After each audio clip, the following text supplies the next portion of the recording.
Hello, today we'll be reading the final chapter in Prince Caspian, Chapter 15. Aslan makes a door in the air. At the sight of Aslan, the cheeks of the Telmarine soldiers became the color of cold gravy. Their knees knocked together, and many fell on their faces. They had not believed in lions, and this made their fear greater. Even the red dwarfs, who knew that he came as a friend, stood with open mouths and could not speak. Some of the black dwarfs, who have been of Nickabrick's party, began to edge away. But all the talking beasts surged round the lion with purrs and grunts and squeaks and whinnies of delight, fawning on him with their tails, rubbing against him, touching him reverently with their noses, and going to and fro under his body and between his legs. If you have ever seen a little cat loving a big dog whom it knows and trusts, you will have a pretty good picture of their behavior. Then Peter, leading Caspian, forced his way through the crowd of animals. "This is Caspian, sir," he said, and Caspian knelt and kissed the lion's paw. "Welcome, Prince," said Aslan. "Do you feel yourself sufficient to take up the kingship of Narnia?" I don't think I do, sir," said Caspian. "I'm only a kid." "Good," said Aslan. "If you had felt yourself sufficient, it would have been proof that you were not. Therefore, under us and under the High King, you shall be King of Narnia, Lord of Cair Paravel, and Emperor of the Lone Island. You and your heirs while your race lasts, and your coronation. But what have we here?" For at that moment a curious little procession was approaching. 11 mice, 6 of whom carried between them something on a litter made of branches, but the litter was no bigger than a large atlas. No one has ever seen mice more woebegone than these. They were plastered with mud, some with blood too, and their ears were down, and their whiskers drooped, and their tails dragged in the grass, and their leader piped on his slender pipe a melancholy tune.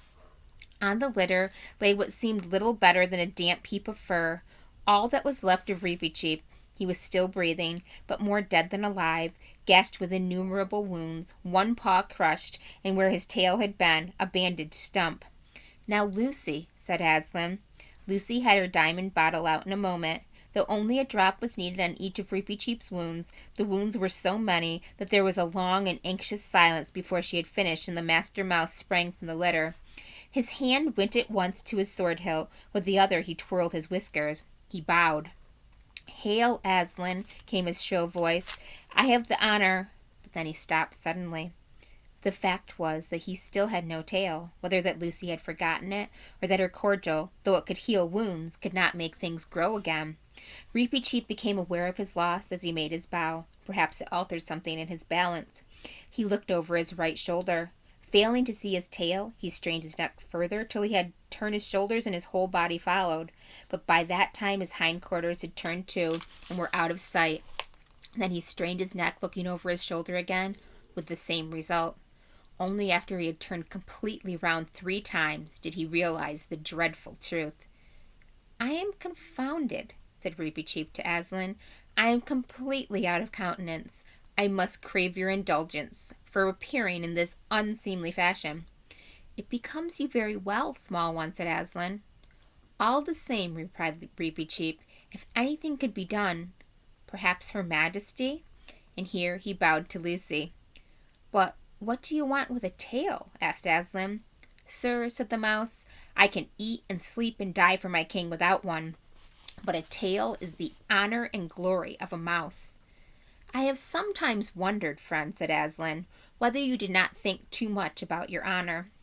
"Highest of all high kings," said Reepicheep, "permit me to remind you that a very small size has been bestowed on us mice, and even if we did not guard our dignity, some, who weigh worth by inches, would allow themselves very unsuitable pleasantries at our expense. That is why I have been at some pains to make it known that no one who does not wish to feel this sword as near his heart as I can shall talk in my presence about traps or toasted cheese or candles. No, sir, not the tallest fool in Narnia." Here he glared very fiercely up at Wimbleweather, but the giant, who was always a stage behind everyone else, had not yet discovered what was being talked about down at his feet, and so missed the point. "Why have your followers all drawn their swords, may I ask?" said Aslan. "May it please your high majesty," said the second mouse, whose name was Peepiseek, "we are all waiting to cut off our own tails if our chief must go without his. We will not bear the shame of wearing an honor which is denied to the high mouse." "Ah," roared Aslan, "you have conquered me. You have great hearts, not for the sake of your dignity, Reepicheep, but for the love that is between you and your people, and still more for the kindness your people showed me long ago when you ate away the cords that bound me on the stone table. And it was then, though you have long forgotten it, that you began to be talking mice. You shall have your tail again."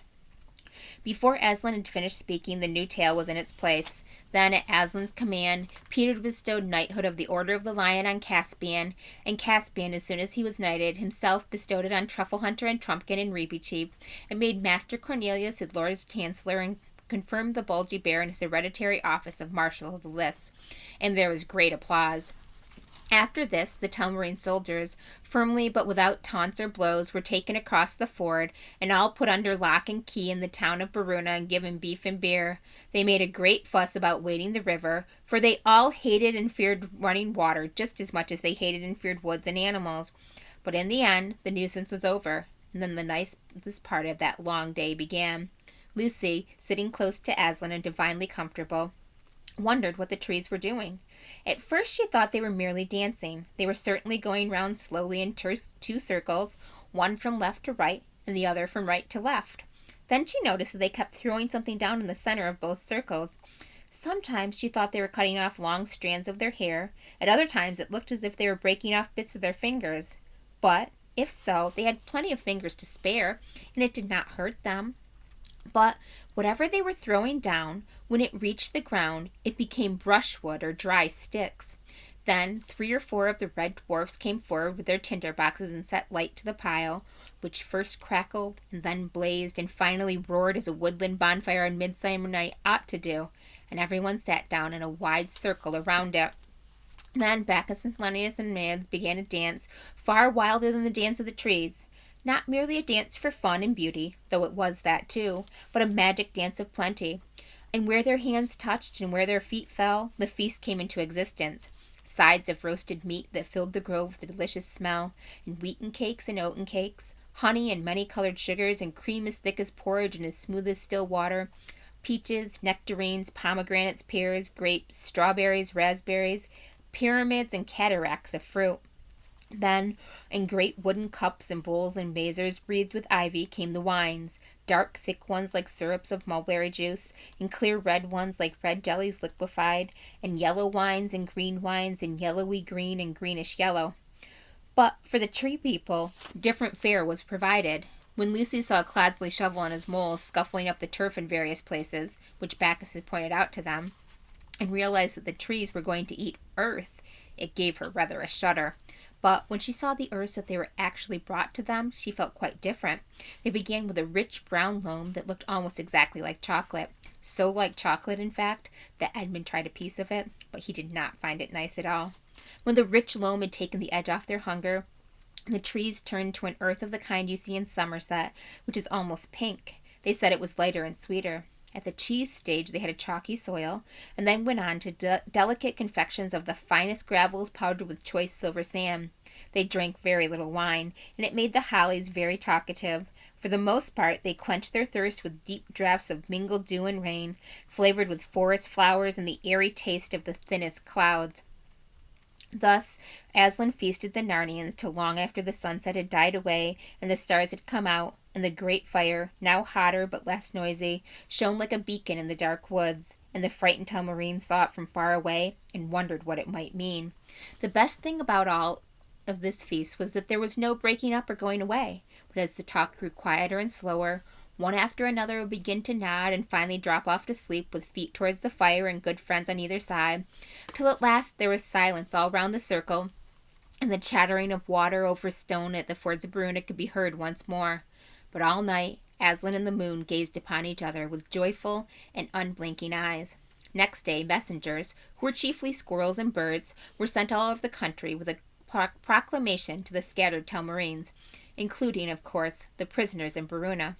They were told that Caspian was now king, and that Narnia would henceforth belong to the talking beasts and the dwarfs and dryads and fauns and other creatures quite as much as to the men. Any who chose to stay under the new conditions might do so, but for those who did not like the idea, Aslan would provide another home. Anyone who wished to go there must come to Aslan and the kings at the fords of Baruna by noon on the 5th day. You may imagine that this caused plenty of head-scratching among the Telmarines. Some of them, chiefly the young ones, had, like Caspian, heard stories of the old days and were delighted that they had come back. They were already making friends with the creatures. These all decided to stay in Narnia, but most of the older men, especially those who had been important under Mirez, were sulky and had no wish to live in a country where they could not rule the roost. Live here with a lot of blooming, performing animals? No fear, they said. And ghosts, too, added some with a shudder.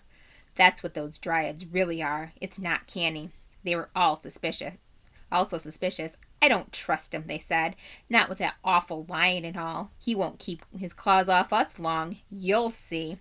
But then they were equally suspicious of his offer to give them a new home. Take us off to his den and eat us one by one, most likely, they muttered. And the more they talked to one another, the sulkier and more suspicious they became. But on the appointed day, more than half of them turned up. At one end of the glade, Aslan had caused to be set up 2 stakes of wood, higher than a man's head and about 3 feet apart. A third and lighter piece of wood was bound across them at the top, uniting them, so that the whole thing looked like a doorway from nowhere into nowhere. In front of this stood Aslan himself, with Peter on his right and Caspian on his left. Grouped round them were Susan and Lucy, Trumpkin and Truffle Hunter, the Lord Cornelius, Glenstorm, Reepicheep, and others. The children and the dwarfs had made good use of the royal wardrobes in what had been the castle of Mirez and was now the castle of Caspian. And what with silk and cloth of gold, with snowy linen glancing through slashed sleeves, with silver mail shirts and jeweled sword hilts, with gilt helmets and feathered bonnets, they were almost too bright to look at. Even the beasts wore rich chains about their necks. Yet nobody's eyes were on them or the children. The living and strokable gold of Aslan's mane outshone them all. The rest of the old Narnians stood down each side of the glade. At the far end stood the Telmarines. The sun shone brightly, and pennants fluttered in the light wind. Men of Telmar, said Aslan, you who seek a new land, hear my words. I will send you all to your own country, which I know, and you do not. We don't remember Telmar. We don't know where it is. We don't know what it is like, grumbled the Telmarines. You came into Narnia out of Telmar, said Aslan, but you came into Telmar from another place. You do not belong to this world at all. You came hither, certain generations ago, out of that same world to which the High King Peter belongs. At this, half the Telmarines began whimpering. There you are. Told you so. He's going to kill us all. Send us right out of this world. And the other half began throwing out their chests and slapping one another back and whispering, There you are. Might have guessed we didn't belong to this place with all its queer, nasty, unnatural creatures. We're of royal blood. You'll see. And even Caspian and Cornelius and the children turned to Aslan with looks of amazement on their faces. Peace, said Aslan, in the low voice which was nearest to his growl. The earth seemed to shake a little, and every living thing in the grove became still as stone. You, Sir Caspian, said Aslan, might have known that you could be no true king of Narnia unless, like the kings of old, you were a son of Adam, and came from the world of Adam's sons. And so you are. Many years ago in that world, in a deep sea of that world which is called the South Sea, a shipload of pirates were driven by storm on an island. And there they did as pirates would, killed the natives and took the native women for wives and made palm wine and drank and were drunk, and lay in the shade of the palm trees and woke up and quarreled and sometimes killed one another. And in one of these frays 6 were put to flight by the rest and fled with their women into the center of the island and up a mountain and went, as they thought, into a cave to hide. But it was one of the magical places of that world, one of the chinks or chasms between that world and this. There were many chinks or chasms between worlds in old times, but they have grown rarer. This was one of the last. I do not say the last. And so they fell or rose or blundered or dropped right through and found themselves in this world, in the land of Telmar, which was then unpeopled. But why it was unpeopled is a long story. I will not tell it now. And in Telmar their descendants lived and became a fierce and proud people. And after many generations there was a famine in Telmar, and they invaded Narnia, which was then in some disorder. But that also would be a long story. And conquered it and ruled it. Do you mark all this well, King Caspian? I do indeed, sir, said Caspian. I was wishing that I came of a more honorable lineage. You come of the Lord Adam and the Lady Eve, said Aslan, and that is both honor enough to erect the head of the poorest beggar, and shame enough to bow the shoulders of the greatest emperor on earth. Be content. Caspian bowed. And now, said Aslan, you men and women of Telmar, will you go back to that island in the world of men from which your fathers first came? It is no bad place. The race of those pirates who first found it has died out, and it is without inhabitants. There are good wells of fresh water and fruitful soil, and timber for building, and fish in the lagoons, and the other men of that world have not yet discovered it. The chasm is open for your return. But this I must warn you, that once you have gone through, it will close behind you forever. There will be no more commerce between the worlds by that door. There was silence for a moment. Then a burly, decent-looking fellow among the Telmarine soldiers pushed forward and said, Well, I'll take the offer. It is well chosen, said Aslan, and because you have spoken first, strong magic is upon you. Your future in that world shall be good. Come forth. The man, now a little pale, came forward. Aslan and his court drew aside, leaving him free access to the empty doorway of the stakes. Go through it, my son, said Aslan, bending towards him, and touching the man's nose with his own. As soon as the lion's breath came about him, a new look came into the man's eyes, startled, but not unhappy, as if he were trying to remember something. Then he squared his shoulders and walked into the door. Everyone's eyes were fixed on him. They saw the 3 pieces of wood, and through them the trees and grass and sky of Narnia. They saw the man between the doorposts. Then, in 1 second, he had vanished utterly. From the other end of the glade, the remaining Telmarine set up a wailing.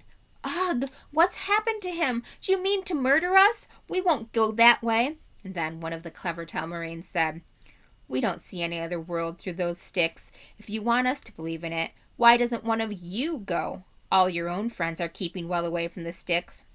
Instantly, Reepicheep stood forward and bowed. If my example can be of any service, Aslan, he said, I will take 11 mice through that arch at your bidding, without a moment's delay. Nay, little one, said Aslan, laying his velveted paw ever so lightly on Reepicheep's head. They would do dreadful things to you in that world. They would show you at fairs. It is others who must lead. Come on, said Peter suddenly to Edmund and Lucy. Our time's up. What do you mean, said Edmund. This way, said Susan, who seemed to know all about it. Back into the trees. We've got to change. Change what? Asked Lucy. Our clothes, of course, said Susan. Nice fools would look on the platform of English station in these. But our things are at Caspian's castle, said Edmund. No, they're not, said Peter, still leading the way into the thickest wood. They're all here. They were brought down in bundles this morning. It's all arranged. Was that what Aslan was talking to you and Susan about this morning? Asked Lucy. Yes, that and other things, said Peter, his face very solemn. I can't tell it to you all. There were things he wanted to say to Sue and me because we're not coming back to Narnia. Never? Cried Edmund and Lucy in dismay. Oh, you two are, answered Peter. At least from what he said, I'm pretty sure he means you get to come back someday. But not Sue and me. He says we're getting too old. Oh, Peter, said Lucy. What awful bad luck. Can you bear it? Well, I think I can, said Peter. It's all rather different from what I thought. You'll understand when it comes to your last time. But quick, here are our things. It was odd and not very nice to take off their royal clothes and to come back in their school things, not very fresh now, into that great assembly. 1 or 2 of the nastier Telmarines jeered, but the other creatures all cheered and rose up in honor of Peter the High King, and Queen Susan of the Horn, and King Edmund and Queen Lucy. They were affectionate, and on Lucy's part, tearful farewells with all their old friends, animal kisses and hugs from the bulgy bears, and hands wrung by Trumpkin in a last tickly, whiskerish embrace with Truffle Hunter. And of course, Caspian offered the horn back to Susan, and of course Susan told him to keep it. And then, wonderfully and terribly, it was farewell to Aslan himself, and Peter took his place with Susan's hands on his shoulders, and Edmund's on hers, and Lucy's on his, and the first of the Telmarines on Lucy's. And so in a long line they moved forward to the door. After that came a moment which is hard to describe, for the children seemed to be seeing 3 things at once. One was the mouth of a cave opening into the glaring green and blue of an island of the Pacific, where all the Telmarines would find themselves the moment they were through the door. The second was a glade in Narnia, the faces of dwarfs and beasts, the deep eyes of Aslan, and the white patches on the badger's cheek. But the third, which was rapidly swallowed up the other two, was the gray, gravelly surface of a platform in a country station, and a seat with luggage round it, where they were all sitting as if they had never moved from it, a little flat and dreary for a moment after they had all been through, but also, unexpectedly, nice in its own way, what with the familiar railway smell and the English sky and the summer term before them. "Well," said Peter, "we have had a time." "Bother," said Edmund. "I've left my new torch in Narnia." That's the end. Thank you.